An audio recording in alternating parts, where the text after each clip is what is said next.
Good afternoon, everybody, and welcome to the program. Thank you for joining us. The Atheist Experience is live February the 1st, 2004. I'm your host, Martin Wagner. Keryn Glasser, co-hosting for me today. Ashley Perrion is off and out and about. And joining us as our guest today is Allan Campbell. Thanks a lot for coming on. No, my pleasure being here, Martin. Yeah. We're going to be the nervous, amateurish one who doesn't know what camera to look at and keeps looking over here That's okay. That's fine. This is my debut on the Atheist Experience. That's right. Your first appearance, isn't it? Yes, You've been a member of the group for a very absolutely. long time. You haven't been on the show. Yeah, so we tried to keep you away for a long time, but we just it didn't work out. So you finally turned up. Yeah. So, Apparently Stephen made too many promises before you got to him. Made it past the security guards. Yes, the conspiracy just didn't pan out. I'm sorry. Oh well. But you're here, and we're very grateful, and you have some interesting stuff to talk about. And we're going to get to that. But first, the announcements. This show is sponsored by Atheist Community of Austin, a nonprofit educational organization promoting positive atheism and the separation of church and state. ACA has weekly meetings. However, our situation has changed. Ordinarily, I would tell you about the lovely bagel shop that we've been going to for years and years and years and years. That is all at once not there anymore. So we are still working on a new place to meet. But this morning, everybody met around the corner at the Halcyon Coffee Shop. And it's yet to be determined if that's going to be our permanent place, but check with our website, because it's not on screen right now, but check with our website and the meetings page on the website, and that will be where to get the news for where we decide to do our weekly meetings. But we are still meeting on the third Sunday of every month at the Austin History Center for our lecture series. That's the third Sunday of each month at 12:30 p.m. And our lecturer for February will be Don Baker. He'll be speaking on the subject of morality. And I don't know that we have a March speaker lined up yet. We might. I haven't heard yet, but we'll let you know as soon as we do. Other stuff that ACA does, regular meetings, of course, are the Godless Gamers, which is Monday nights at the home of Russell and Virginia Glasser at 7 o'clock p.m., and ACA Happy Hour, which takes place every Thursday evening at around 7:30ish p.m. at Antonio's Tex-Mex, which is near the intersection of Highway 183 and I-35. As I said, it starts more or less around 7:30, but people trickle in all evening long. So if you turn up, don't see anybody there, or you're not quite sure who we are, just look for the very loud table of atheists with little fish signs and all the rest of it, and that'll be us. Okay, The Nonprofits is our bi-weekly internet audio show, plays every other Saturday at the atheistnetwork.com website, hosted by Jeff D., Russell Glasser, whoever Russell's guests are. You're on quite often. Mm-hmm. Yeah? I was the co-host yesterday. That's right. Being Russell's sister and stuff, you're kind of, you hang out with him every now and again. So. I get suckered into it all the time. Yeah, so. A special Glasser family event. Mm-hmm. Yeah. On internet radio. It is. It's all Glasser all the time. And, that's every other Saturday. And, of course, the titles we didn't correct, but that was yesterday's show, the most recent episode. And the next one will be in 2 weeks, but it is at 2 o'clock p.m. to 3:30. And if you visit the atheistnetwork.com website, it's a live MP3 stream, so you can use either, I guess, iTunes or Winamp or whatever you want to use to run the stream. And there is an interactive JavaScript chat room too that you can use to kind of chat back and forth with the folks on the show, and sometimes they respond. However, if you cannot, for whatever reason, hook into the live feed from the atheistnetwork.com website, you can just go to our website at atheist-community.org, visit the radio show page, and Russell has thoughtfully provided a direct link to the live feed from our website. So check it out. And yesterday's episode is up on our website, along with about the last half dozen or so episodes, so you can listen to some past episodes. Okay. And last but not least, University Atheists and Agnostics. Has anybody heard Hide Her Hair from Charles and Crystal on what's happening with their group, or if anything's happening with their group? Okay, well, presumably they still have a group at the University of Texas, University Atheists and Agnostics at studentorgs.utexas.edu/UAA. It's right there at the bottom of your monitor. And who knows, there might be a page there, and it'll tell you if they have meetings for the spring semester already lined up. If not, who knows, maybe Charles or Crystal are watching today, and they can call us and tell us that they still exist. But for the most part, it has, up till now, it has been a very successful little group. Wait for Atheists and Agnostics at UT to finally meet. So if you are a registered UT student or faculty member, visit that website and check them out. So, so that does it for the regular announcements. If you're a new viewer to this show, welcome. We're happy to have you. We're a little rushed today. If you might see beads of sweat on my big forehead from getting prepared, but but a lot of preparation for today's show because Allan has, I guess, an audiovisual presentation that you're. Well, that's one of the things about the preparation that kind of fell through. We were unable to get video for the clips of a documentary we're going to be screening this Friday. This Friday, February 6th, ladies and gentlemen, is a screening of a documentary about Noam Chomsky called Manufacturing Consent, Noam Chomsky and the Media. Noam Chomsky is well known as a linguist. He's well known as a political dissident. He is also an atheist. So we're claiming him as one of our own. The thing we got to acknowledge about atheists is the only thing that really unites us is the lack of belief in any God. I mean, any community that's produced both Emma Goldman and Ayn Rand, Christopher Hitchens, and Tariq Ali is politically pretty heterogeneous. Yeah, but covers the waterfront. But what gives our community meaning and what gives ACA its cohesion is the fact that we are in the Bible Belt in the midst of the Bush-Ashcroft era. Yeah. That has a real ominous ring. That does have a real ominous ring. The Bush-Ashcroft era. Ooh. Historians down the years will recall the Bush-Ashcroft era. Yes, John Ashcroft, our mullah at the Justice Department. Don't want it to be said that justice is not decided by clerics here in America, ladies and gentlemen. So we have issues that are we at least going to be able to hear the audio, maybe? We can play some of the audio. That'd be great. The thing I want to get into about Noam Chomsky is, unlike our group, he puts a lot of emphasis when he writes about politics on foreign policy. And I guess that where that ties in with his atheism is skeptical inquiry.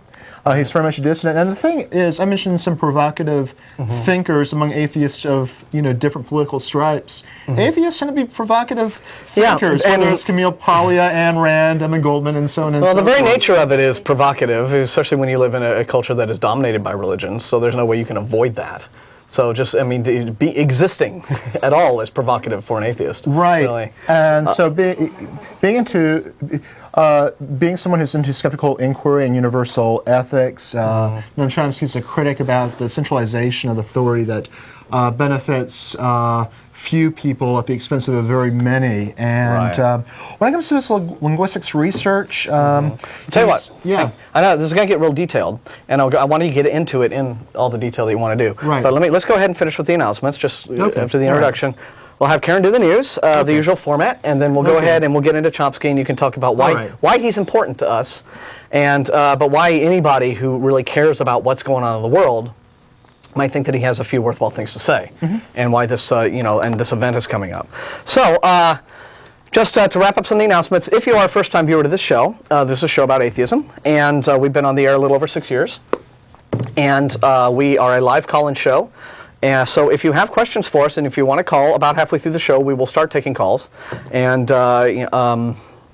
however, if you are a first-time viewer to the show, which a lot of you probably are, every week we get people just channel surfing, and they find us, and they're like, "Whoa, who are these guys?" Well, check our website. We have a website, atheist-community.org, where you can find out all about the group, and you can also read a very helpful fact page, frequently asked questions. That's where we have assembled all the questions that we've gotten, the most common questions from theists and Christians and other believers over the years. They're the most common questions that atheists get in general, and we've assembled them and put answers to them all on our website. So if you're a first-time viewer and you just are curious about, well, why don't you believe in God, and what's the difference between being an atheist and being an agnostic, et cetera, some of the basic questions, check the fact page out because we may have already answered your question. But if not, we're here and we'll be taking calls, and we will also provide a viewer feedback email address. Don't forget tv@atheist-community.org. That is our viewer feedback address. If we get good viewer feedback, then of course we will bring it to the show, and we'll read that letter on the air and we'll answer it. But we answer every letter that we get.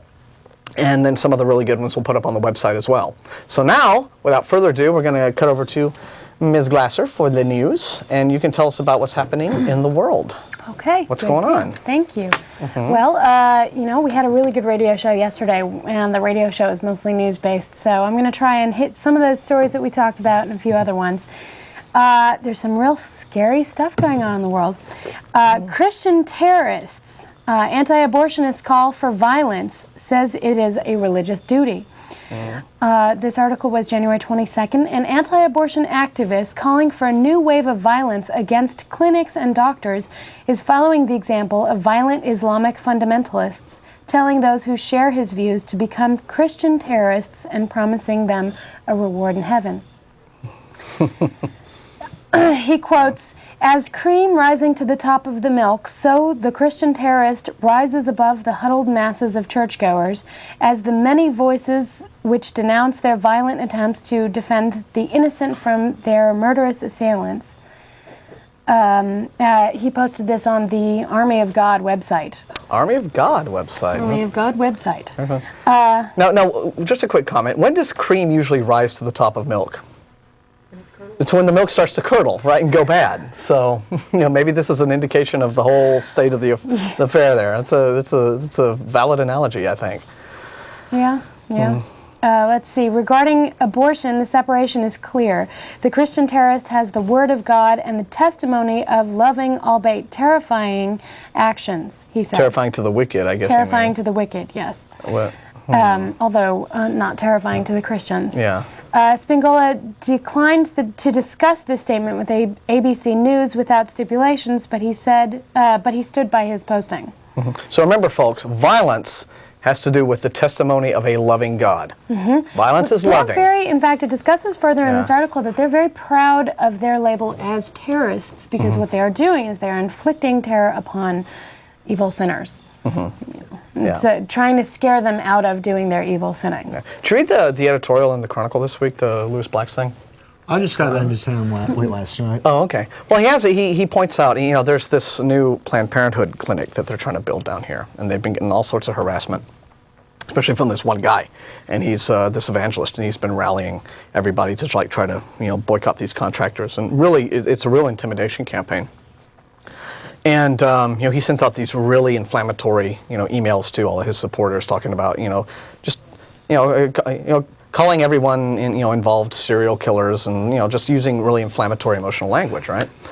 And Lewis Black, whom I do not always agree with on many things, points out, I think very validly in the Chronicle this week, is like, look, if this were really about lives, right? If this were really about life, then they would be making positive statements in terms of, okay, what can we do for about all of these unplanned pregnancies and unplanned babies, and what can we do to make provisions for these people and help them, but they don't talk about that. It's really all about just punishing sinners.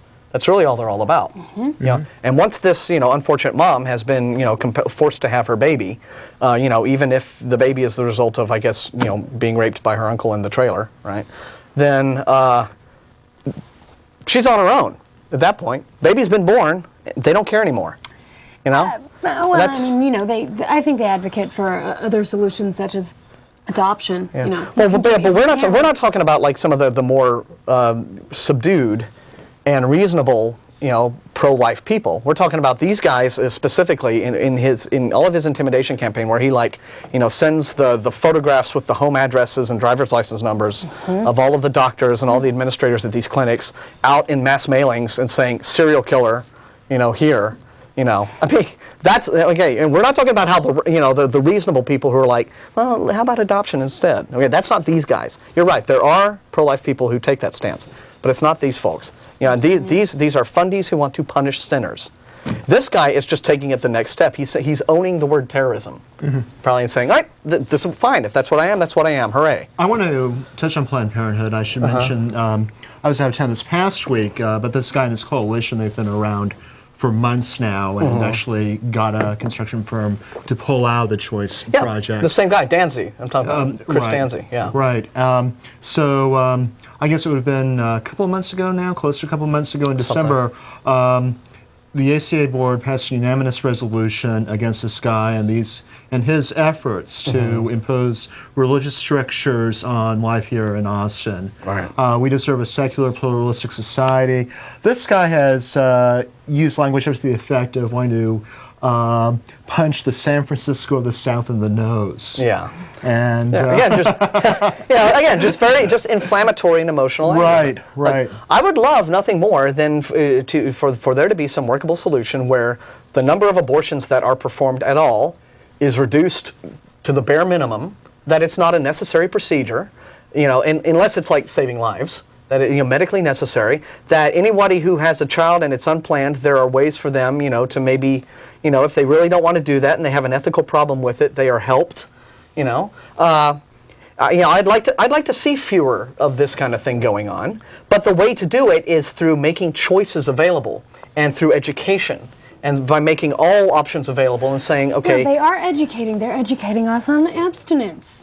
They're passing large abstinence education programs all over the world. Which is about punishing sinners. That's just been so effective, too. Yeah. So effective. Worked for me.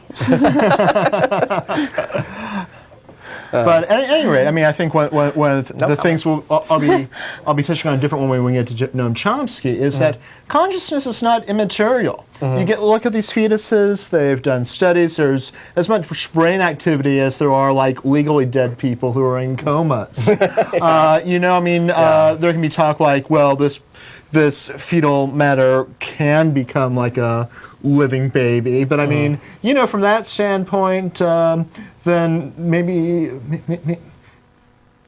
one should be masturbating, or menstruating for that matter. No, because that's just as good as having an abortion. Yeah, it's the same effect. You're still killing. Right. So follow the logic through, and it lives. gets very irrational. How are we going to live in the day to day? And let's not even get started on the whole fact that most of these folks who are, in the anti-abortion camp are also very pro capital punishment. So, we could go on for hours about that. Because it's about killing sinners. Yeah. I find it very ironic that if the issue is murder, then it's not okay to kill anybody, not the babies and not the abortion doctors and not anybody else. The Bible preaches as we always say, mixed messages, well, the Bible doesn't have word one to say on abortion. Yeah. The Bible has nothing to say on that subject. Well, yeah, it does. Just in the sense of it talks about masturbation as. There is a passage in the Mosaic Law where they say that something to the effect of attacking a pregnant woman and causing her to miscarry is like punishable. Right. Well, of course it doesn't talk about again, abortion because when they wrote it, there was no such thing as abortion. Sure. Yeah. So that's not necessarily true either. Actually. Yeah. There have always been some practices toward termination of some pregnancy. Herbals, the thing is about religion, and this includes quite obviously, given the kind of Westernized society we live in, the Judeo-Christian tradition is it's very tribalistically centered, where they want to breed as many followers as possible, right? But we're no longer on the agrarian feudal model where we need a huge flock to help work the farm. Don't tell them. And the other thing about it was, back when this was a big deal, it was because we didn't have very good medical situations, and if you have 10 children, 2 of them might grow up to be adults and continue breeding. Wow. But now, if you have 10 children, chances are all of them are going to grow up and create more babies, and then we're just going to have this huge overpopulation problem. That's true. Back when 100 years or so ago, right? When Margaret Sanger was first trying to get information out about contraceptives and sex education, and she ran up against Comstock, and there was all that big, blow up, and in terms of public morality and what have you. It was very much the case that that infant mortality was high. Women dying in childbirth was still a significant risk. But yeah, but now what you have in the news, women taking these crazy fertility treatments and then having litters of 7 babies, and people call it a miracle.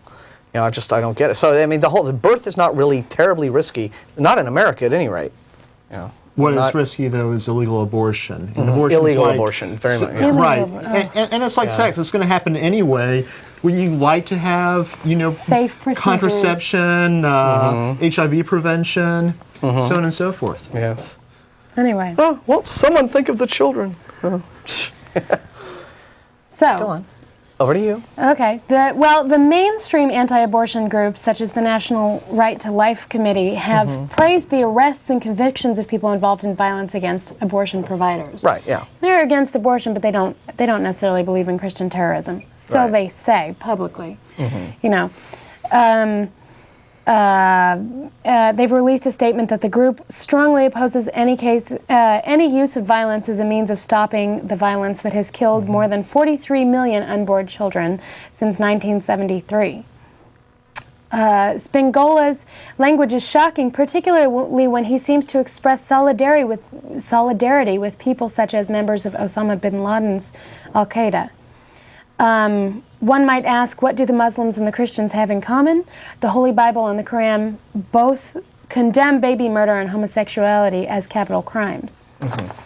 The radical elements of both religions are willing to do more than talk to resist the social promotion of both of these capital crimes. They're acting out against America because they believe that the United States promotes population control, or in other words, abortion and birth control, and diversity, in other words, homosexuality. Right. But that's the thing, though. You notice the language there. I mean, he's referring to these things as capital crimes, when, of course, by the laws of our land, they're not. Right? Okay. It's not a capital crime to have an abortion.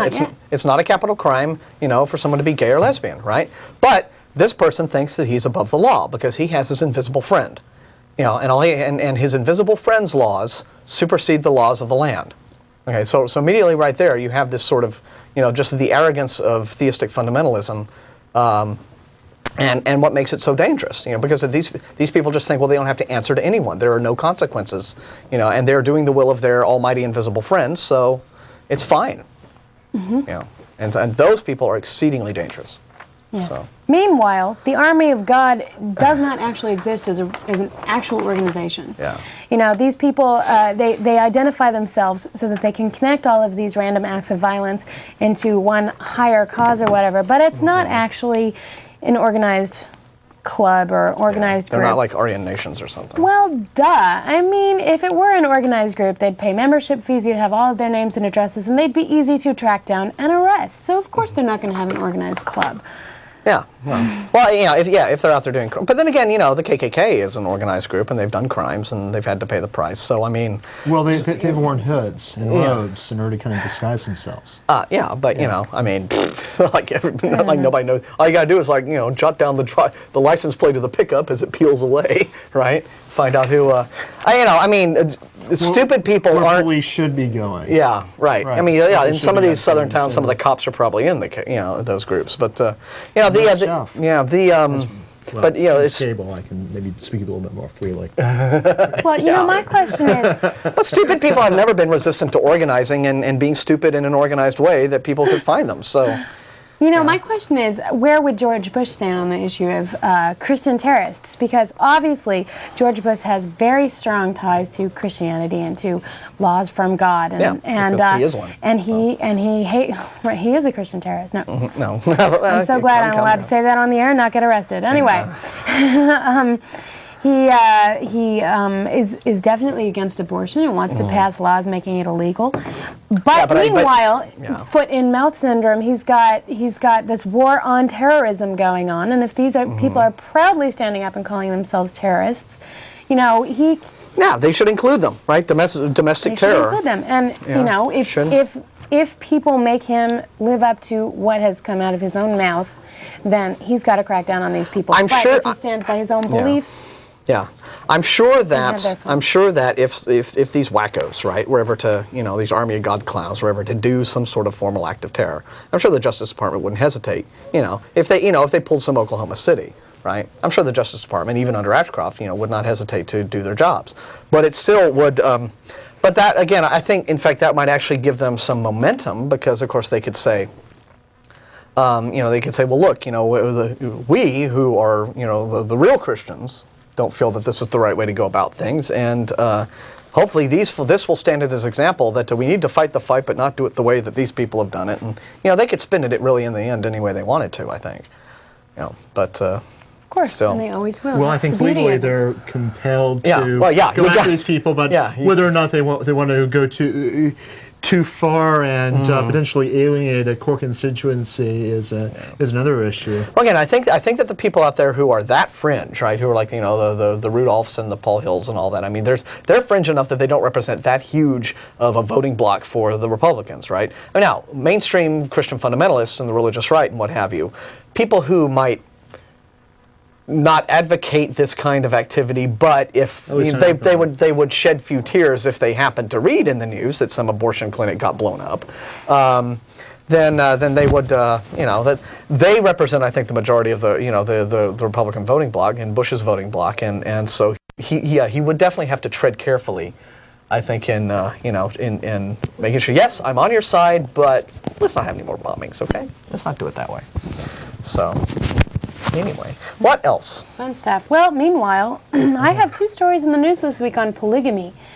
Apparently, there's tons of them. I had no idea people still do that, but they're all over the place.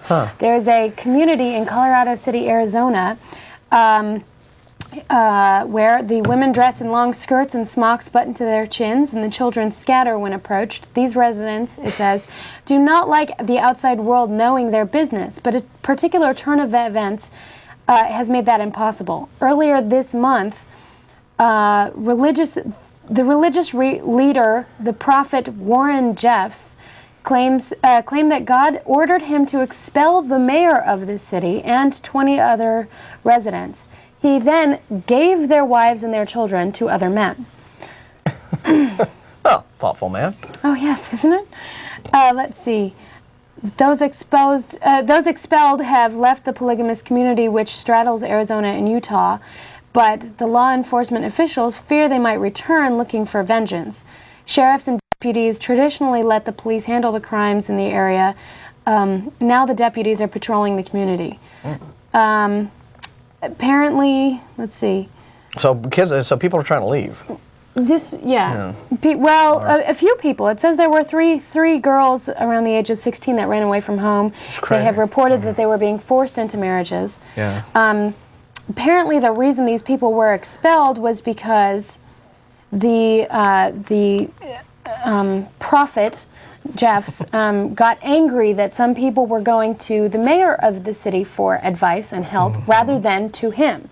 And so he expelled them, saying that they were being ungodly, including the mayor. I think if he's a prophet, he should have seen that coming. I didn't think so. I don't know. He got this title of prophet after his father, who was the previous prophet of the town, died. Oh, okay. And reportedly he has up to 60 wives himself. 60. Up to 60. It doesn't say he has 60 wives. It says up to 60 wives. We actually sort of had a discussion about this on one of our email lists a couple of years ago. I think we did. Right. And so we have to kind of distinguish between various issues here. I mean, the subjugation, the captivity of women and girls is absolutely wrong. Anyone being forced to do something against their will, sexual in terms of domestic arrangements, abuse and all that, that's totally bad. Where things got interesting in our list debate, though, was whether or not plural marriage could work, assuming that we're talking about consenting adults. If you're talking about consenting adults, I mean, it's kind of icky and weird, but I can't think of really any good reason why it wouldn't work, as long as everybody agrees to it. I mean, and I said this on the show yesterday, if you have everybody go to the wedding at the same time, you all stand there, everybody that's involved in this marriage together, you say, do you take her? Yes. Do you take her? Yes. Do you take him? Yes. Do you take him? Yes. And then they all have to go back and say, do you take her? Do you take her? Do you take her? And as if weddings weren't long and boring enough, right? If everybody agrees, that one's certainly more interesting than most, isn't it? Sure. It'd be interesting to see, like, everybody's grandparents might be easier to divide chores and childcare, Yeah, but it would be like having, I'm sure we've all, maybe from our college or youth experiences, have had the, living with multiple roommate syndrome, right? And there always ends up being one slacker. And one so person that you don't doesn't pull the weight, right? So that could be a problem. Isn't that what happens in conventional marriages anyway? Yeah, but in a multiple marriage, it would be interesting because then you would have there would be a redefinition of how divorce might work, right? Like let's say you had 4 people in some sort of gang marriage, right? And could 3 of them say, or it'd be like firing somebody, like if you're in a band and you want to fire the drummer, right? Could you could everyone choose to divorce that person from the group wedding? I guess you'd have. I think in an ideal society, you'd have to have a situation like that. Yeah, sure. And of course, another complication is, the way our system is set up right now is that if you have any number of legal things that might come up, say it's 4 wives and 1 husband, and the husband dies. Woo! Oh, sorry. Well, you've got a lot of issues right there. First of all, President George Bush is against lesbian relationships. So if you have 4 wives and 1 husband, you know, are these 4 women still married? Still married? To each other? Yeah, because then it might become a potentially even if it was a sort of a polygamous marriage where the women weren't having sex with each other. It was all just the husband one at a time, but so you would have a situation where you would have 4 heterosexual women in a marriage. Which would be a uniquely weird situation. Yeah. I can't necessarily see that there's anything wrong with that because a marriage like I said, doesn't. Yeah. I mean, if you're saying a marriage has to involve sex, it's one thing. But if you're saying a marriage is a bunch of people who've made a lifetime commitment to each other, I don't see why you couldn't just have heterosexual people. My best friend and I decide we want to make a commitment to each other for the rest of our lives, for whatever that's worth. But then you've got other legal issues that might come up. You've got, if the husband suddenly passes away and there's no will, or if he say he goes into a coma and there's no will, usually the person that's allowed to make decisions about the husband or the person that inherits all the money and all of the estates and stuff is, if there's no will, they assume that the next of kin is the spouse. Yeah, and who is next of kin? And everyone's next of kin. I suppose you'd have to divide it up equally between the 4 of them. Well, just like brothers and sisters, right, when a parent dies. An easy way to solve that problem. Yeah, this seems like it's an extension of just existing problems, right? Yeah. I mean, if in existing traditional marriage, if someone dies and doesn't leave a will, then that presents a whole host of problems for the surviving family. And I think you would just have that, at a slightly larger degree than it already is. They should just require people really to write a will when they get married.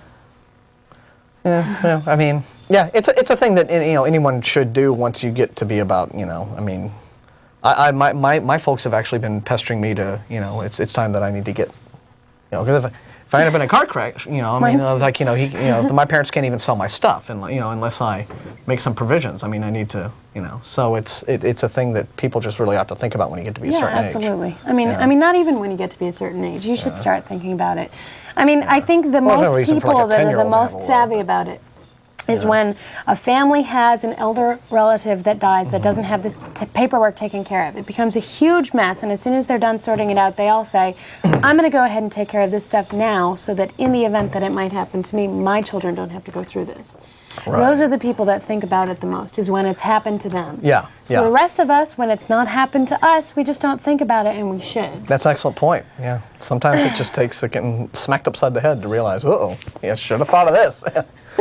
Anyway, so there's this horrible situation here with this town where the entire town is basically run by the church and filled with polygamists. Apparently, all the houses in the town are very, very large because they're big enough to host all of the wives, all of the children, all of the husbands. Or I imagine there's only one husband, a whole bunch of wives in these arrangements because that's usually the way it works. Yeah, if it's religious and patriarchal, you are talking about one husband and his harem. Yeah. Yeah.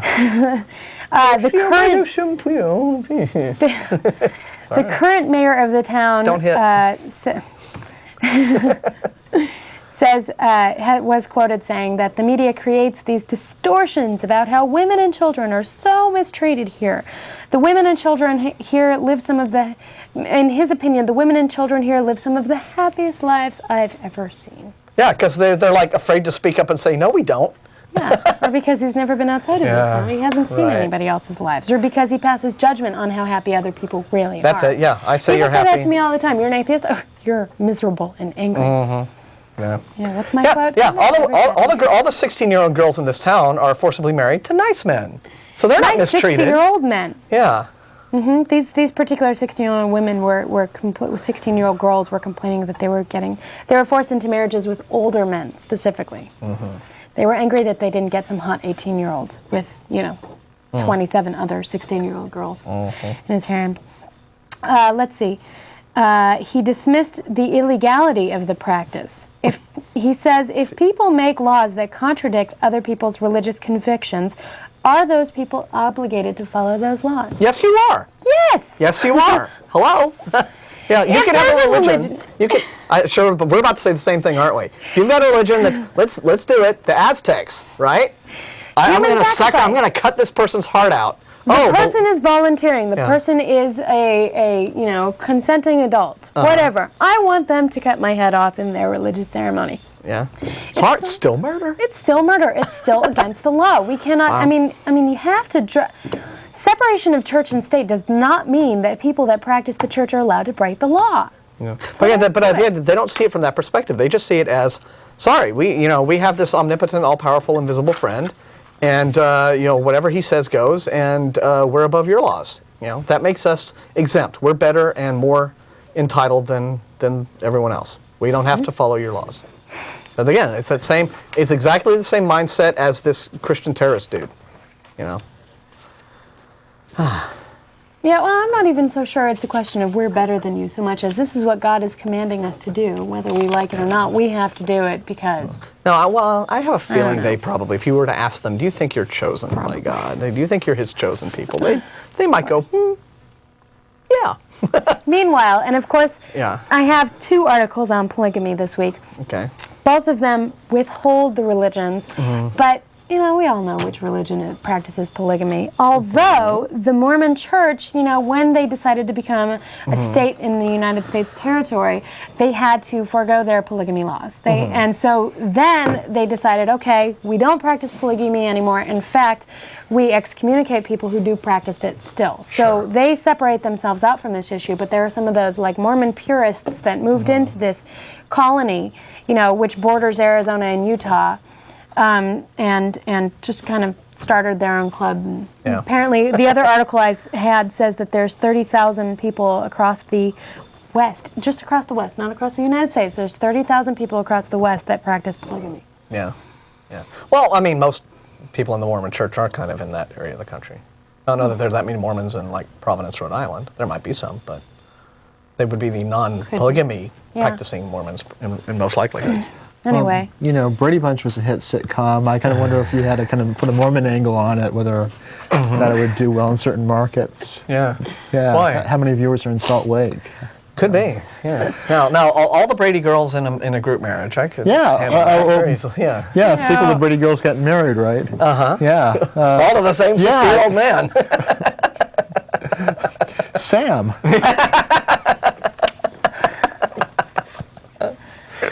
Now, what Papa Brady would have preferred the boys, as we now understand. That's. Yeah. No, the actor who played. Right. He was. I understand. There was getting on to something a bit more serious involving Mormons. A couple of years ago, the South by Southwest Film Festival, I saw a feature-length documentary video about a Mormon family whose parents had HIV. The husband was a closeted gay man who was living a double life. He came and he came out to his wife and explained what was going on and about how he was trying to control these urges, and then she finds out that she's HIV positive, and the doctor thinks it's false negative, but she kind of suspected not. But the thing is that, and it's a very kind of compassionate story. Yeah. Well, especially the wife. I totally sympathize with the wife. Boy, I can't imagine anything in the world that would piss you off more. Somebody's giving you a deadly disease, and then I didn't tell you I did this. Yeah. Well, but the big thing is just like the compassion of the family versus the kind of sort of cold treatment that you get from the Mormon temple itself. This takes place in Utah. What's interesting, though, is the woman who made the film describes herself as a liberal Mormon, and said she originally wanted to make a documentary about Mormon lesbians. But she was never able to follow through with that because every Mormon lesbian she talked to wanted to leave the Mormon temple. I wonder why. Yeah. There's a conclusion I think this liberal Mormon filmmaker did not want to deal with right there. Yeah, I mean, it's not too much compatible with Mormon doctrine. Right. And puzzling. But that's interesting. So they're saying these Mormon lesbians wanted to stay Mormon. They wanted to stay in the church.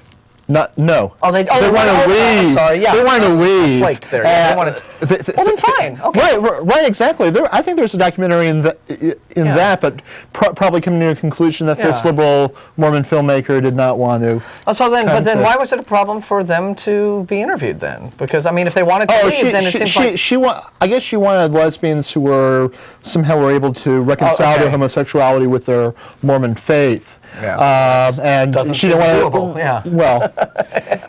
And okay, interesting. What was the name of the movie? Do you remember? I wish I did. I was just talking to a friend about this last week. Yeah. Right. Okay. Well, let's do one more quick one if you have one, and then we'll get on with the Noam Chomsky thing so that we can let Allan do his presentation. All right, one more quick one. Let's see. Well, we've got a couple of victories going on. Okay. There was a federal judge said Friday that that city officials can move a Ten Commandments monument out of Boise Julia Davis Park whenever they want to, sparking a controversy that almost turned the park into a temporary camping ground. So this is yet another Ten Commandments monument that they're trying to remove from public property. Public meaning government owned and operated. Owned, operated, sponsored. Not the generic meaning of public, but they conflate that. Of course. Yeah. Friday afternoon, city officials said they would take no action to remove the monument this weekend. Members of a local ad hoc coalition of conservative Christians and Jews surrounded the monument Friday after U.S. District Judge Edward Lodge denied their request for a temporary restraining order to block removal of the monument. Now, when somebody takes a story to court and they make a ruling on it, they should just deal with that. I mean, it seems like every time we have one of these Ten Commandment monument cases, it has to get appealed about 15 times before they do anything. Well, that is their right under the law, but I mean, you know, but they're going to get the same answer each time. It's the law. Well, see, what they're trying to do is make a point, right? They're trying to make a point that they think the law is wrong. They think the law should allow the government to endorse their faith, and they think that that should be right and proper. And so, you know, even though they know they're going to lose these appeals, they make them because what they're trying to do is make a political point. But, you know, so that's really what it's all about. Well, yeah, and not only that, but, you know, they have this opinion that if we remove religious monuments from public property, then we are all automatically atheists. Nope. Because if you're not the case. Hitting people over the head with your Bible, then that means you are an atheist and therefore a sinner. You don't understand, the difference between secularism. Secularism is neutrality, okay? It just means atheism is a specific philosophical point of view, right? It means you don't believe in any gods. That's a specific philosophical point of view. Secularism just means you are neutral in the realm of religion. You have nothing to say on the subject. It's none of your business, and that is how the government should be. It should take it. You know, religion should be, as the founding fathers intended, the business of private citizens to make up their own minds and their own consciences about, and the government's got no business in the religion business. Why people can't fathom the simplicity of that, I don't get. But I don't know. But, of course, this community says that they're going to kneel around the monument and wait to be arrested. So, again, to make a point, right? Go They want for to it. be, Have a good time. Yeah. May you all get arrested. I don't know. Anyway, and meanwhile, then they get to play the martyr card, and then that's just more, cachet for them, right? along the same lines, meanwhile, it's becoming an issue in national parks, too. The critics say that the Park Service is becoming too sensitive to special interest groups, which of course means that parks are listening too much to all of us little groups that don't want them to have big monuments in our public parks. It said to halt a removal of a cross placed in the Mojave National Preserve almost 70 years ago to commemorate World War I veterans, a Republican lawmaker from California has proposed swapping the land it sits on with a private group. Okay, can they do that? Well, I think that they had a thing that there's a precedent for this. Wasn't there a situation where there was some sort of religious monument on some sort of public land, and the way the city tried to get around is by turning it into private land. Well, no, what they did was they just took that little chunk of dirt, right? That little, like this square, Oh, I see. That would make it a lot easier than and just tried to like sell that little piece of land. This was in San Diego, okay, to some private individual. So like all the rest of the park was still public, but except this one like 10, 20 square feet. Can they do that? Did they do that? I think they tried it, and I think that it, somebody said, oh, nice try, and we know what you're up to here, and I think it was, not quite as easy as they had hoped, but yeah. But yeah, this is all part of George Bush's faith-based everything, right? Absolutely. Faith-based national parks, faith-based. Yeah, I mean, there's more. There's the National Park Service recently ordered the return of plaques bearing biblical verse that had hung in the Grand Canyon National Park for more than 30 years before they were taken down last summer. Now, I went to the Grand Canyon a couple years ago. I don't remember seeing that, but well, maybe they were down. Well, it says last summer, so okay. it wasn't that recently. But the Park Service also approved selling a book at the Grand Canyon that suggested that the canyon was created in 6 days several thousand years ago. Yeah, there's a big stink about that. Is there? Yeah, and that, in fact, actually, I think the National Center for Science Education, I think the National Academy of Sciences has like written a letter. I mean, they've like taken a position on this, and they're getting the National Park Service, making it known. It's like, look, this isn't. So I think that's actually under review right now. Is it really? That book? I don't know that they're, but yeah, certainly the scientific community isn't sitting still for that. Well, if it's just like I don't necessarily see a problem with it if it's just like a book you can buy in the gift shop. It's not like a. Well, yeah, I mean, these are government, gift shops, okay. right? And they're run by the National Park Service in Grand Canyon, and so to have a specifically Christian creationist alternate view, right? It's no more appropriate for that than for so the some National History Museum to sell Holocaust revisionist material in their gift shop, saying call it an alternate view. Here's the Aryan nations and their alternate view about World War II. Well, no, sorry, tough. I mean, Yeah. We're about facts here. Thank you. Keep your alternate view for your weird websites. Yeah.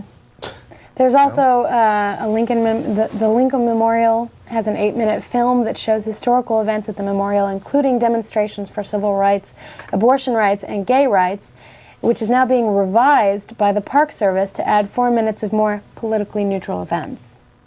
I don't know what those are.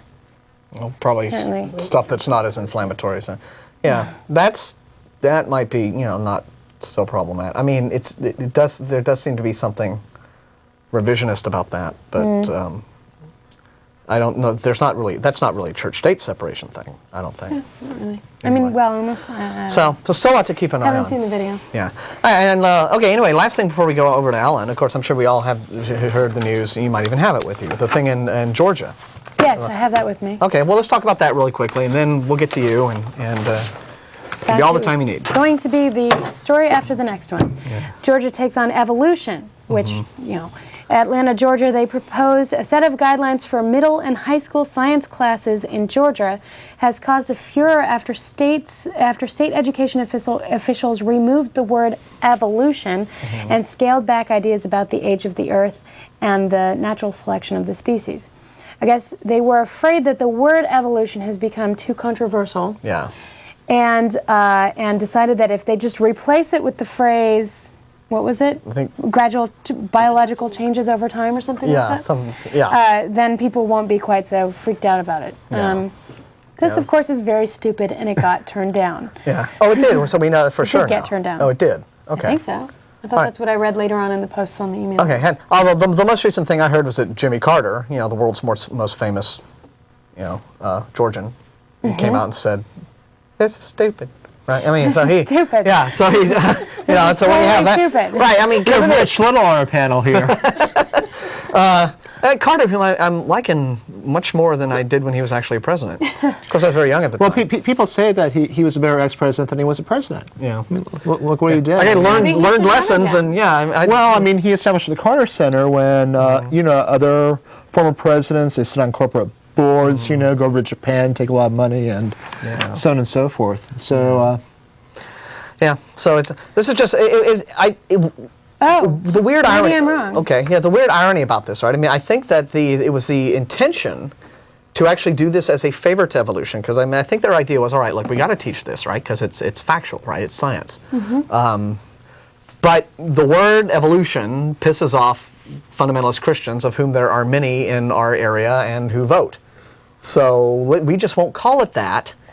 And we talk about the same thing. Yeah. We're just going to use call it something 5 else. extra words to talk about the concept. So eliminate the E word. Just won't call it that. We just won't call it that, and but of course, I mean, the creationists immediately saw Changes through that. over time is the phrase they use. Yeah, that's it. Local standards and practices on local There we go. television stations. Yeah. Just like My goodness. Science Well, rose You know by what? another I name. could be wrong that they turned it down. It says the guidelines, which were adopted by a panel of 25 educators, will be officially adopted in 90 days. And Mrs. Cox said the public could still influence the final document. Well, I think they Mrs. probably who? will. So I Cox, guess so I guess she. Oh. The School I'm sorry, getting a little superintendent. Beavis and Butthead over here. She said, right, exactly. Sorry. She has to put up with us all the time, y'all. It's so pleasant. We need to get some new and more interesting atheists in the group. Just kidding. Yes, well. This is my first week here. Yeah, sort of. So, wow. On the show. Yeah. I'm new to you. Yeah, that's it, to folks at home. And, okay, over to you now to talk about what is coming up. So, with Noam Chomsky, Right. Famous linguist and intellectual political dissident who has written quite eloquently on many aspects of the American social and political spectrum. And the world. And, it's a global, how American, of course, like you mentioned foreign policy, how Right, American right. political spectrum influences what goes on in the world, and it does because we are the world superpower. Our economy is something like, 35% of the world economy. What America does has global repercussions pretty much across the board. Mm-hmm. And this is a documentary presentation. A documentary followed film. by a discussion. And there'll be an introduction, there'll be a documentary, and then hopefully if people want to stick around, there can be some discussion, some Q&A. This is an event sponsored by ACA that's going to be at Monkey Wrench Books. And the name of the documentary on Noam Chomsky is called Manufacturing Consent, Noam Chomsky and the Media. Which is both a film adaptation of a book he did with Edward Herman called Manufacturing Consent that looks at the concentration of ownership in news media and how that impacts the range of political discourse in our society. But at the same time, it covers that, also gets into Noam Chomsky, his work, his life. It gets into his research in linguistics, his views on other political matters. So, at any rate, what we're there are different ways we can talk about him, but among the various ways, and something we'll be emphasizing when we introduce the documentary this Friday, is the fact that he's an atheist. And he, at an early age, he was... Very Jewish name. He's Jewish. Yeah. He's Jewish. He's a secular Jew. A lot of Jewish atheists out there. Go me. Yeah, he's a secular Jew. His parents, in fact, were Hebrew school teachers. He identified with the more secular and socialist aspects of the Jewish community where he grew up. He was influenced by the events in Spain during the Spanish Civil War. He was born in 1928. Okay. He found the kind of libertarian socialism coming out of people who were fighting for democracy in Spain, a very much a formative influence. But not to say that atheism and libertarianism and socialism are things that always go together, right? Right. I mean, it's like Noam Chomsky and Emma Goldman. They're anarchists, or she was an anarchist. Goldman's dead now. But Ayn Rand was an objectivist. Right. The thing is, and this is something I mentioned just a few moments ago before we got into the news, was that atheists tend to be provocative thinkers. They tend to question whatever the kind of prevailing ideologies are, and Noam Chomsky is very much into skeptical inquiry in the context of universal ethics. In the documentary that we're going to be showing this Friday, I'm very camera shy in a way. I want to look at you guys, forget that I'm on TV. He emphasizes ethics, he emphasizes egalitarianism. In the course of the documentary, he mentions, he presents an early childhood anecdote about how he wanted to stand up for somebody being picked on in school, except that he himself became afraid of getting beaten up himself, and how he's always felt attracted to standing up for the underdog.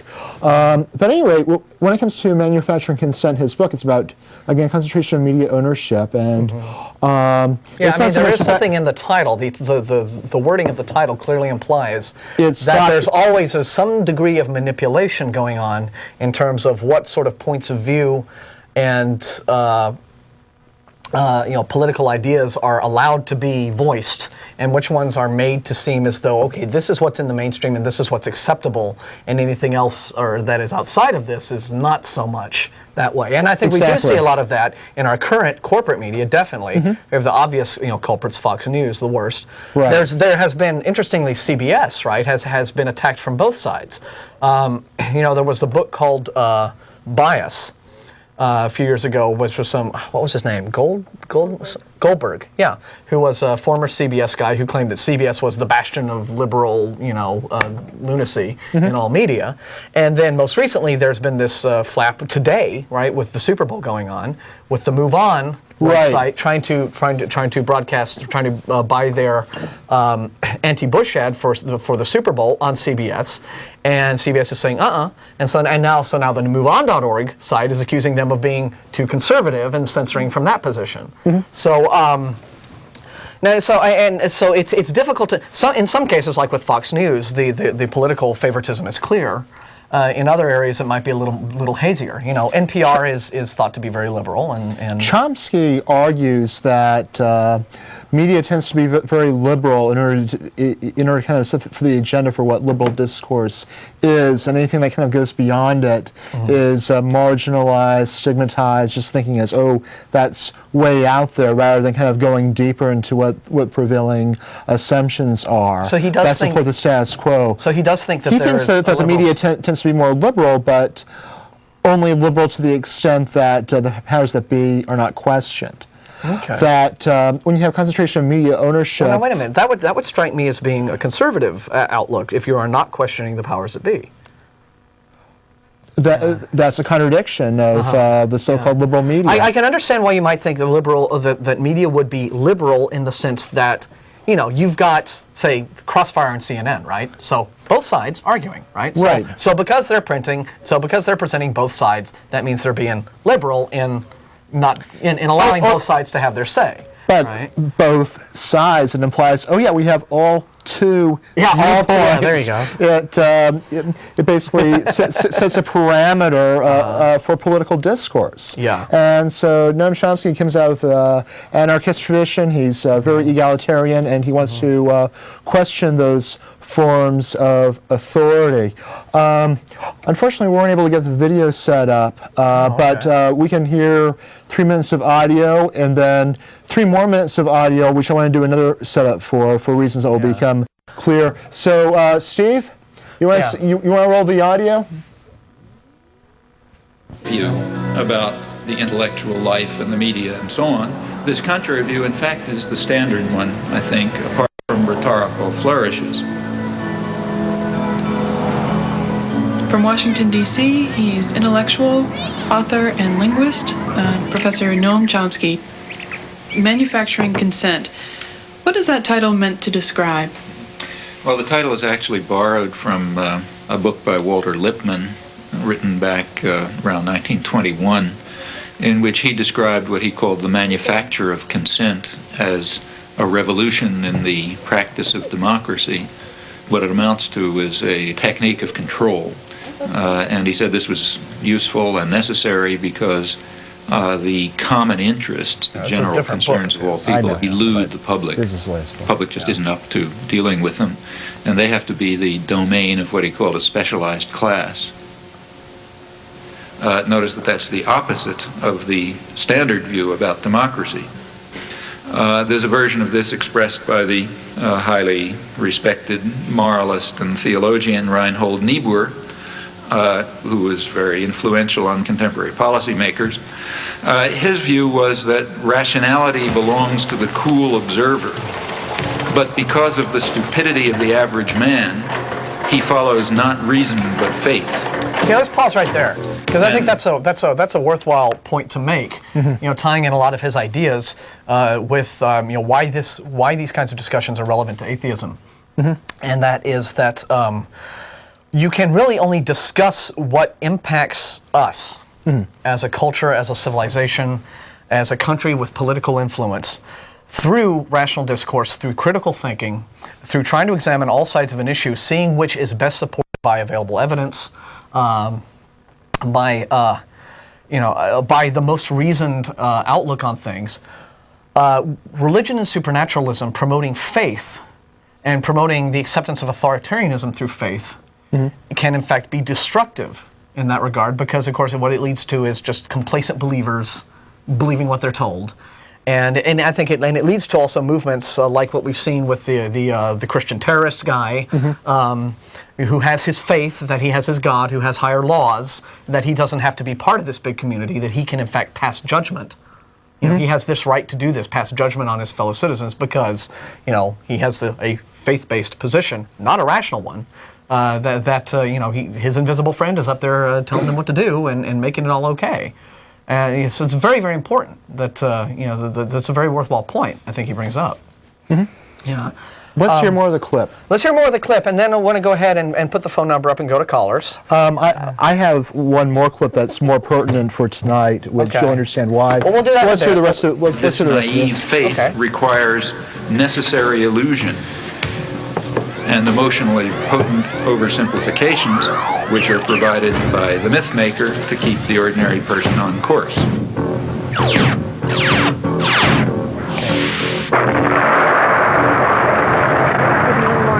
Okay, let's stop here. Yeah, all right. Let's stop here.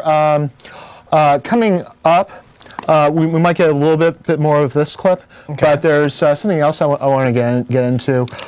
We're part of some very important counter-programming tonight, because as you acknowledged, we're opposite the Super Bowl. Okay.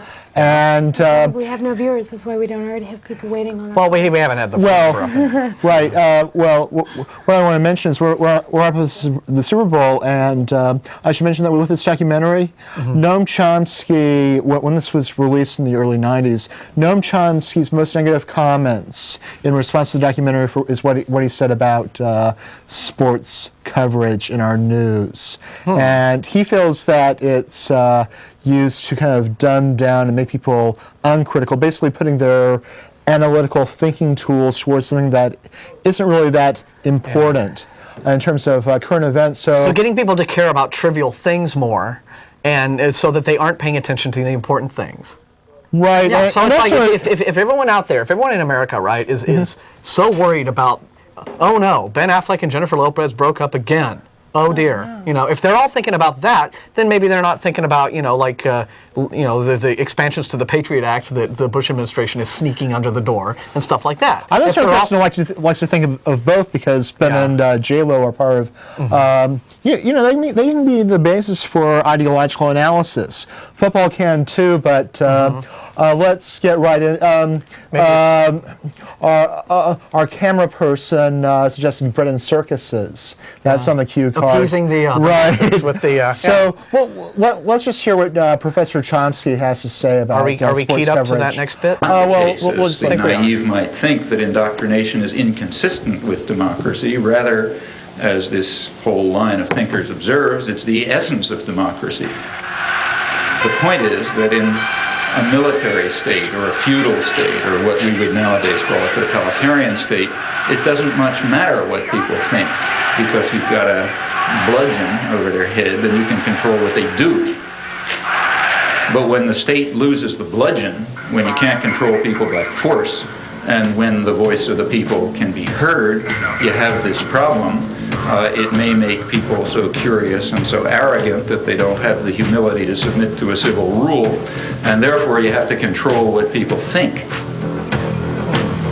And the standard way to do this is to resort to what in more honest days used to be called propaganda, manufacture of consent, creation of necessary illusions, various ways of either marginalizing the general public or reducing them to apathy in some fashion. And so he's arguing that trivial, that all this news attention to trivial things are. Let's just get on to his remarks about sports, which are coming. That's responsible for that. Okay. Right.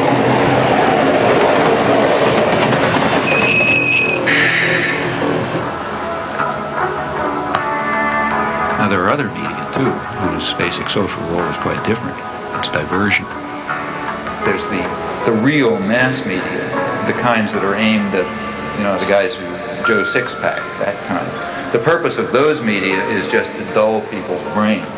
This is an oversimplification, but for the 80% or whatever they are, the main thing for them is to divert them, to get them to watch National Football League and to worry about, mother with child with 6 heads or whatever you pick up in the, and the thing that you pick up on the supermarket stands and so on, or look at astrology or get involved in fundamentalist stuff or something, or just get them away, get them away from things that matter, and for that it's important to reduce their capacity to think. The sports section is handled in another special department. The sports reporter must be a specialist in his knowledge of sports. He gets his story right at the sporting event and often sends it into his paper play-by-play. Take, say, sports. That's another crucial example of the indoctrination system, in my view. For one thing, because it offers people something to pay attention to that's of no importance. Pause right here. Keeps them from... I want fighting words there. Yeah, I think all the people who hate football are watching us right now. Right. Well, I think I actually disagree with one point that I made, if I understood him correctly. And he says that part of getting people into, I can understand like trivial media, celebrity worship and football and stuff like that might be a diversion, right? But astrology, I mean, come on, well, that's legitimate stuff there. Well, no, I think that when he went on to mention like fundamentalist thinking and what have you, I actually don't see that as being a tool that is used to get people away from involvement. I actually think that that is a tool that is used to get people into being more involved, but again, manipulated to get into involvement from a particular ideological agenda. That's a very good point. Fundamentalism is not, especially the way it's been going in this country, right? It has been a very useful tool for the religious right, which is very politically motivated, been great for Ashcroft, great for Falwell, great for... We've been substituting fundamentalism for politics.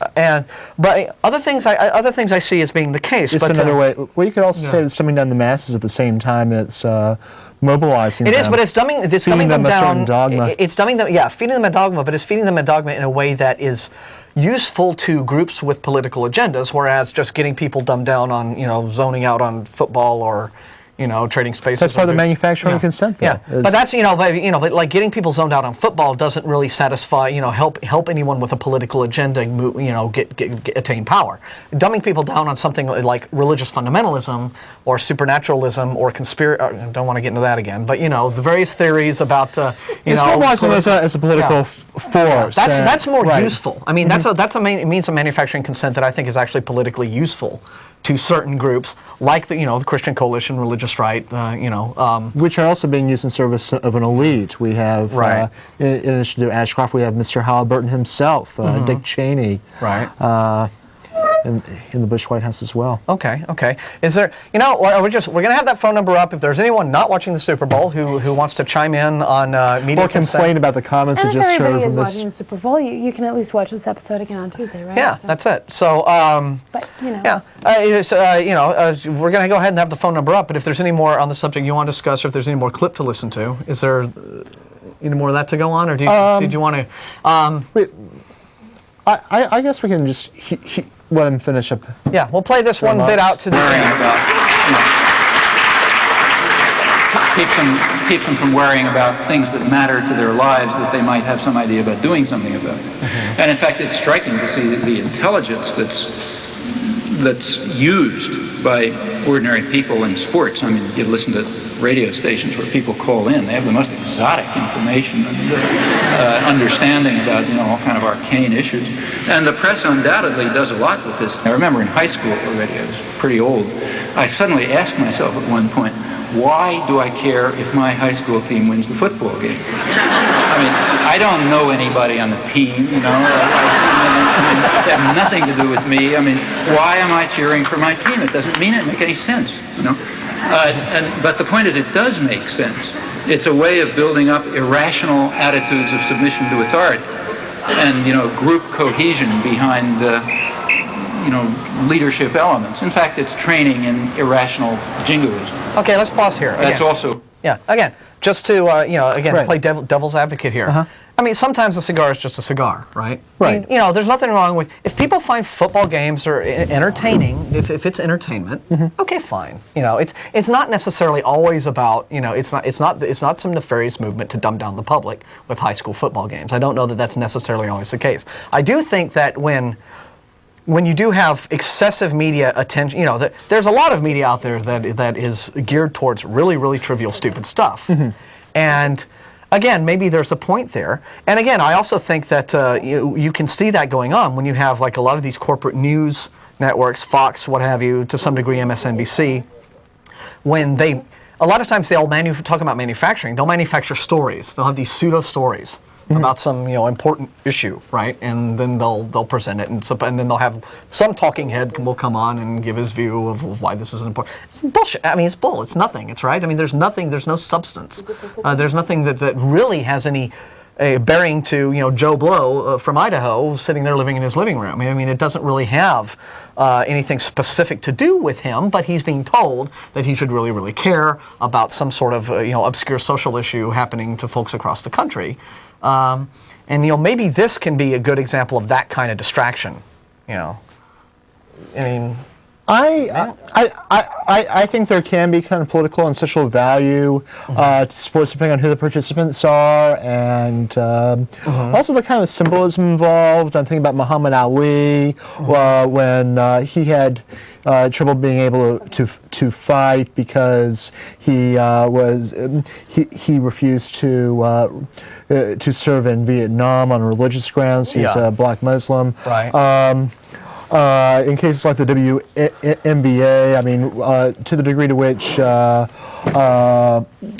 women have an opportunity to participate in certain sports. Same thing with the feminine significance of Billie Jean King. I mean, those are things where you can kind of ponder the larger implications, and that's where I think Chomsky is being terribly simplistic. Buried within his remarks, and something that I would regard as very non-elitist, is the fact that Chomsky really is in awe of human creativity and wants everybody to use their minds and intelligence rather than be cogs in the machine. And he's elaborated these remarks in the context of an interview where he said, well, given the really intricate analysis that people are able to do on a call-in sports-related show about football, it'd be great if they were able to do that with regard to political and social issues. Yeah, that's a good point. And there are I think maybe some media outlets that do attempt that. But now you're bringing big business into it, and what gets ratings and what have you. So. Right. If you watch the documentary this Friday at Monkey Wrench Books, it's going to be at 7:00. He's being interviewed by people on access TV shows like ours, on community radio stations. So the degree to which their outlets are out there, that's very much a socially and political good thing, and that's something he gives credit to. Yeah, and if you really want to talk about alternative media, I mean, we're it, right? I mean, we're part of it, right? Yeah. Public access, community radio, so on and so forth. Martin, we have some callers. That's right. Yes, finally. Yeah, let's get callers. Yeah, I know. Well, we went on longer than usual today. Not taking callers because we had some interesting stuff to talk about. So talk fast. It's okay. No big deal. Hi, you're on the air. Thanks for holding. Halfway to the first quarter, it's 0-0, just to let you know. I'm one of those dumbasses that watches television.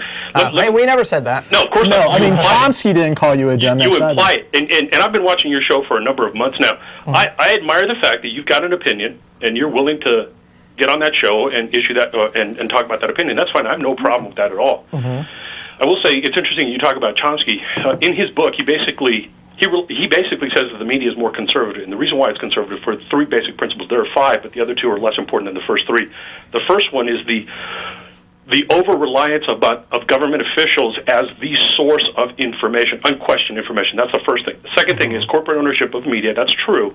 And in the context that those corporate ownership or the media are dependent on revenue from corporations that are trying to sell all of us products to buy.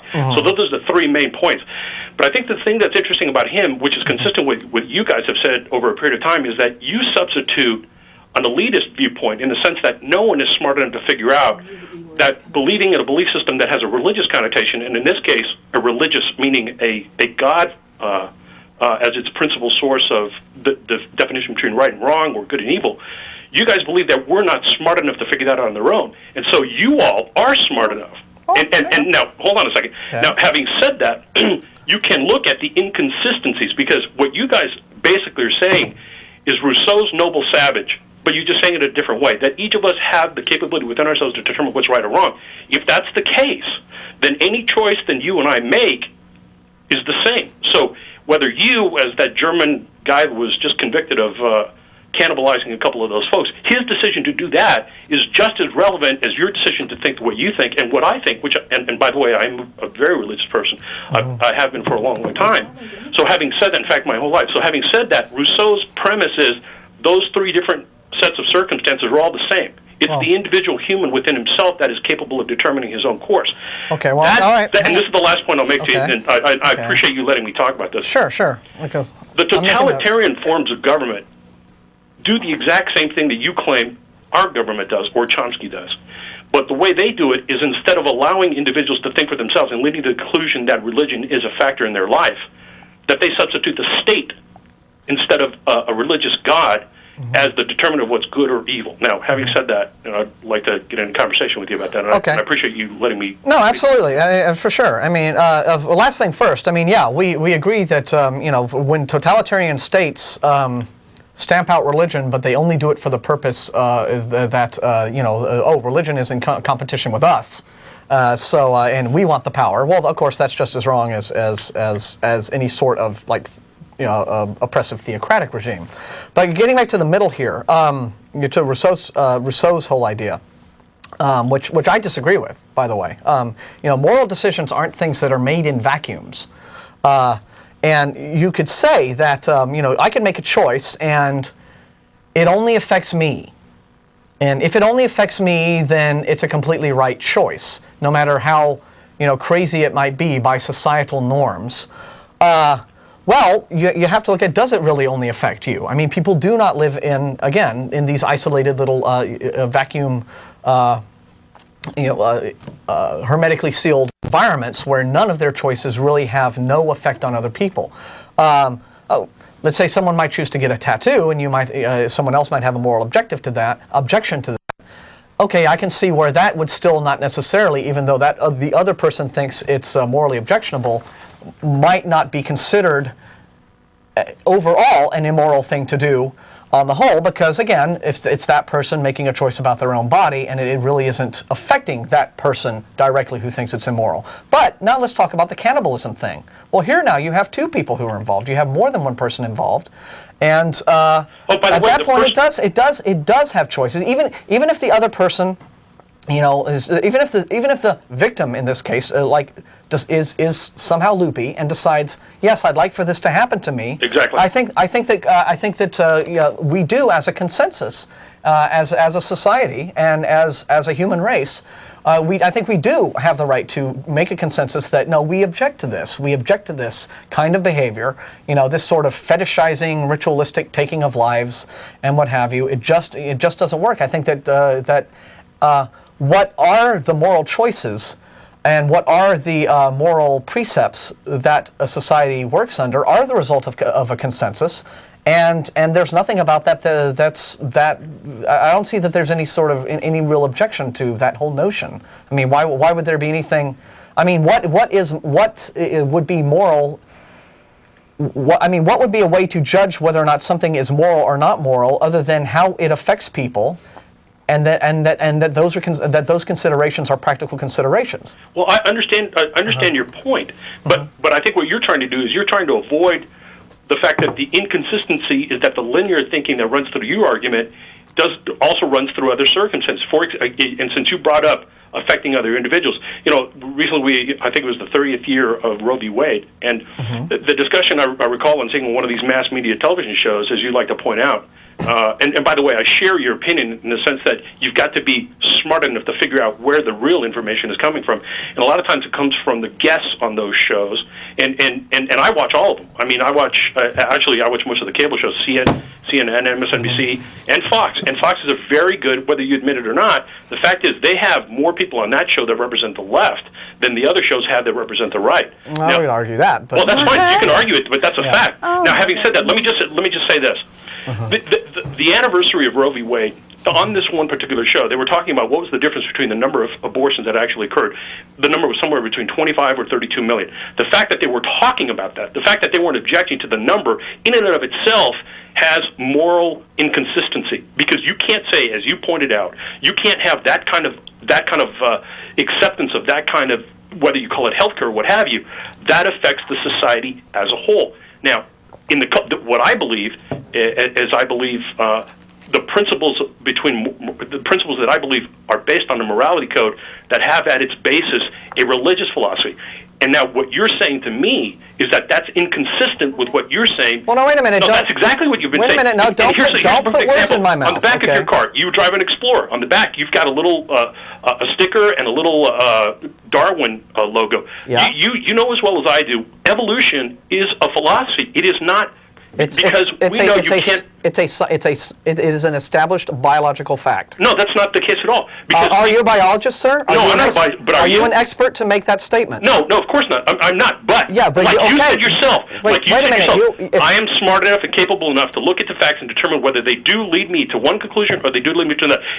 So you are saying that you are smarter than experts in biology? No, you are smarter than people who have PhDs in the field. Wait a minute. Wait. Stop. If I'm willing to interpret the information the way I want to and reach my conclusion, as long as I agree with you, that's fine. Well, hang on. Stop right here. Let me stop you right here. Okay, go ahead. Let me stop you right here. Okay, we are now discussing science, which is apart from philosophy. No, you can not argue. the case at all. You can argue scientific. You can argue philosophical points of view until the cows come home. Okay. But when you're talking about things like the biological sciences, like natural sciences, where you have empirical observations made about stuff in nature, which is why it is that the scientific community right now accepts evolution as being the way in which gene frequencies over time change. Okay, this is biological fact. That's not a philosophical issue. That is a philosophical issue. How is it philosophical? Wait a minute. How is it philosophical? Because there is no conclusion that you can't draw the line directly, and that's why. How do you know what scientists can't draw? How can you not draw? How can they not draw the conclusions from the observed facts in nature? You're making my point for me. No, answer the question. How are they? I'm going to cut you off if you don't stop interrupting. Of course. Okay. Of course.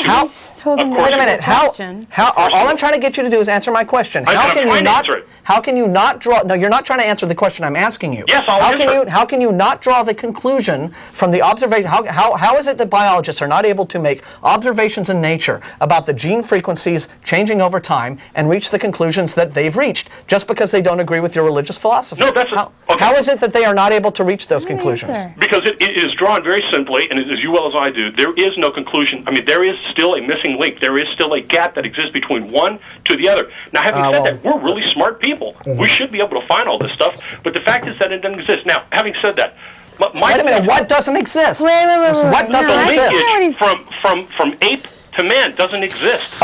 We've never been able to determine it. Now, you've been able to piece together certain pieces of it, but it still takes a matter, and this is where the evolutionary philosophy, you have to take on faith that from one to the other, that evolution is actually a biological principle. And did you arrive at that conclusion from talking to biologists? But see, that's where you and I agree. Wait a minute, that's where you and I agree. It takes faith to believe that evolution exists. What I'm saying is it takes faith to believe what I believe. There's no difference there. Hang on. There's no difference there. Well, just one question. Okay, it doesn't take faith. Okay, for me to observe. Okay, that. Disease bacteria develop resistance to antibiotics. Sure. Okay, that's evolution. Sure. That doesn't take faith when you can observe it happening. Sure. Okay, it doesn't take faith to observe the fossil record. It doesn't take faith to observe the genetic drift. Sure, okay, absolutely. I understand that. Okay, so there's no faith position. Fine. No, but see, this is another example. Having watched your show over a period of months. Again, I want to go back to my original premise. I don't object to what you're saying. I don't object to the way you think, and I don't object to your conclusions.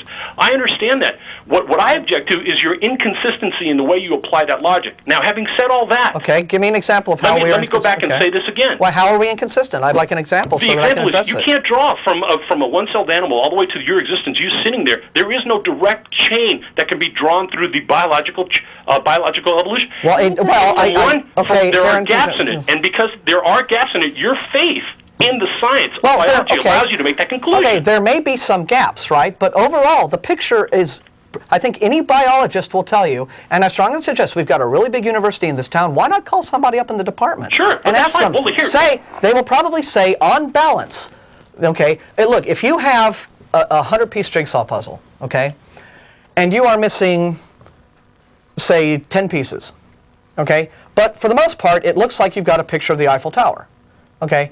Well, if you find those missing pieces, it's pretty reasonable to conclude that when you're done with the puzzle, you're going to have a puzzle of the Eiffel Tower. It's not reasonable to conclude that if you find those few missing pieces and put them in there, you're suddenly going to get a picture of the Taj Mahal. Okay, to use your logic, the picture of the Eiffel Tower, you know as well as I do, the Eiffel Tower has changed over a period of time. For example, when the millennium occurred, they had a sign in the middle of it, and I don't know if you were there, but I've been there, and I was there in Paris when this happened. They put a big sign that counted down the time of the millennium. If those 10 pieces that were missing from the middle of the puzzle were of that particular bandit that they set up, you would have an inconclusive picture of the Eiffel Tower when that picture was taken. Okay, I'm not sure how. How? What do you mean how? The bandit would have been missing, and a piece of the Eiffel Tower as it existed when that photograph was taken would not be based on fact, because what would it still show? But what would it still show? It would still show that there was an Eiffel Tower there, wouldn't it? All the time. It would still show that there was an Eiffel Tower there, wouldn't it? But there was a piece missing from it, just the way the evolutionary chain. But overall, the big picture still shows an Eiffel Tower, does it not? And I'm not suggesting, but my religious belief allows me to believe that evolution is consistent with my religious faith. It is consistent with my faith. Okay, well, look, if you are someone who believes that evolution happens and believes there's a God, okay, that's fine. I mean, you're entitled to do that. We don't happen to believe in a God, but it's not because we trust the scientific results of evolution that is the only reason we don't believe in God. But anyway, Keryn has been itching for something to say. Okay. It's your turn. You know. I don't know. I just really want to summarize, because it sounds to me kind of like you two are really saying the same thing and fighting about it, and you don't need to. What he's saying is that we cannot jump to any conclusions. We cannot take the pieces of evidence we know and say definitively that we know the answer to life, the universe, and everything. Oh, but I've never made that claim. Yet. Well, see, he's saying that you have made that. Okay, I know. He's put a lot of words in my mouth. Let me talk. Okay. We have 3 email letting talk. We have 3 callers on hold and 3 minutes left on the show. I'm trying to talk. Well, I apologize. Let me. That's fine. We'll go ahead and punch you. Thanks for calling, and we'll get back to you. And I'll call back again. Okay, take care. Thank you. All right. Go ahead, because we have 3 minutes left in the show. We probably won't get you. Okay. But I mean, the point is that I agree. Sometimes some atheists get on a big tangent and they make it sound like, due to the scientific facts that we've come up with, we assume that we know the answer. We know what the answer is. We know that evolution was there. We know that the Big Bang happened. We know all this stuff. And creationists get all hot about it because of there are these missing pieces. The thing is, we don't say that we know it. We say we have these pieces of evidence. They point to this conclusion.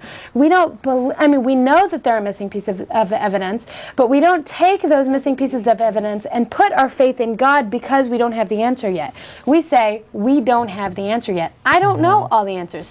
You're right. We are smart people. We do have a lot of people working on it, trying to learn the answers, and we're not there yet. That doesn't mean automatically, poof, since we are smart and we haven't gotten there yet, therefore there's a God. That means we haven't gotten there yet. We can't figure everything out right away. Yeah, and those are good and excellent points, Keryn. I appreciate it. Very excellent. And just want to clarify, when I say that scientists know living things evolved, okay, now that just refers to that topic, okay? We know that living things evolved. Do we know how that, does that prove that there was not some sort of invisible magic space pixie stirring his finger in the pot and making it happen beforehand? Well, no. But then again, of course, science doesn't discuss philosophical issues like that. And science hasn't reached, again, 100% of the answers about how evolution occurred. Of course not. We know that the process of evolution happened as a biological process. But there are still a lot of theories out there about evolution as to how that process took place specifically. Was it gradualism? Was it punctuated equilibrium? Was it this, that, or the other thing? But he was implying that it was because there are, at least this is what I understand he was trying to imply, is that because there are these gaps, that the whole thing involves just as much of a taking on faith as a religious belief. I think he's and that's what I reacting with that, objected which is a common, very, very common misconception among a religious people, is that we think we have all the answers. Atheists think that we know exactly how it happened, we have 30 and therefore, seconds since for one there more caller. are guests, Actually, that's not enough time for caller. Yeah, so TV@atheist-community.org is our viewer feedback address for viewer emails. We answer everything. And we're out of time, but I appreciate all the interesting information from you, Allan, and a great appearance on the show. We appreciate it. Thank you. Keryn, you did a wonderful job as always. Thank you. And you know how these conversations with callers can get. You get in a momentum and it's really heated. heated. But again, we don't claim to know everything.